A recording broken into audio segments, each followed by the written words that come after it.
வணக்கம் நண்பர்களே. வன உயிர் பாதுகாப்பு வலை அறக்கட்டளையின் சார்பாக பறவைகள் பலவிதம் அப்படின்ற டாப்பிக்கில் தினமும் ஒவ்வொரு பறவைகளை பற்றி பார்த்துட்ருக்கோம். அந்த மாதிரி இன்றைக்கி நம்ம எந்த பறவை பற்றி பார்க்க போகிறோம் அப்படின்னா இந்திய குயில். ஆமாங்க, குக்குலஸ் மைக்ரோப்டெரஸ் அப்படின்னு சொல்கிற இந்த இந்திய குயில் தென்னாசிய நாடுகளாக சொல்லப்படுற இந்தியா, இலங்கை இந்த மாதிரியான இடங்கள்லாம் காணப்படுறதா சொல்கிறாங்க. இந்த குயில்கள் கூடு கட்டாமல் பிற பறவைகளோட கூட்டில் தான் முட்டையிடுது.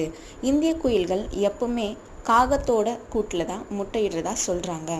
இந்த பறவை அத்தி பழங்களை உணவாக எடுத்துக்குது. அது மட்டும் இல்லாமல் பூச்சிகளையும் சாப்பிடுறதா சொல்கிறாங்க.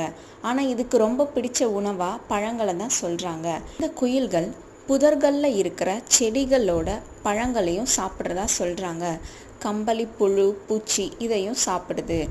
இதோட உடல் அமைப்பு பார்த்தீங்க அப்படின்னா காகம் இருக்கு இல்லையா, அது போலவே இருக்கும். ஆனால் அதை விட கொஞ்சம் சின்னசாக இருக்கும். உருண்டு திரண்ட மாதிரி இருக்கும். பார்க்குறதுக்கே ரொம்ப அழகாக இருக்கும். வால் நீண்டு இருக்கும். ஆண் குயிலாக இருந்துச்சுன்னா கருப்பு நிறத்துலையும், பெண் குயிலாக இருந்துச்சு அப்படின்னா வெள்ளை நிறத்தில் கருப்பு திட்டுக்கள் முத்து முத்தாக இருக்கும். இந்த குயில்கள் பார்த்தீங்க அப்படின்னா காடுகள், வீட்டு தோட்டங்கள், தோப்புகள் இந்த மாதிரியான இடங்கள்லாம் அதிகமாக இருக்கிறதா சொல்கிறாங்க. குயில் எப்பவுமே தனியாக பறந்து செல்கிற ஒரு பறவை. கிளி போல கூட்டமாக பறந்து செல்லாது அப்படின்னு சொல்கிறாங்க. குயில்களுக்கு கூடு கட்ட தெரியாது. அதனால் குயில்கள் எல்லாம் காகத்தோட கூட்டில் போயிட்டு முட்டையிடுது. காகம் குயிலோட முட்டையையும் அடைக்காத்து அதுக்கப்புறம் அதிலிருந்து குட்டிகள்லாம் வெளியில் வந்ததுக்கப்புறம் தான் காகத்துக்கு தெரியுது அது குயில் அப்படின்னு சொல்லி. உடனே அது என்ன பண்ணுது, அதோட கூட்டை கலைச்சி விட்டுருது. குயில் குக்கூஸ் அப்படின்ற குடும்பத்தைச் சேர்ந்த பறவை. இந்த குக்கூஸ் இன பறவைகள் அனைத்தும் மற்ற பறவையோட கூட்டில் தான் முட்டையிடும். அதே போல தான் இந்த பறவையும். குயில்கள் இனப்பெருக்க காலம் எப்போன்னு பார்த்தீங்க அப்படின்னா ஆகஸ்ட் மாதம்.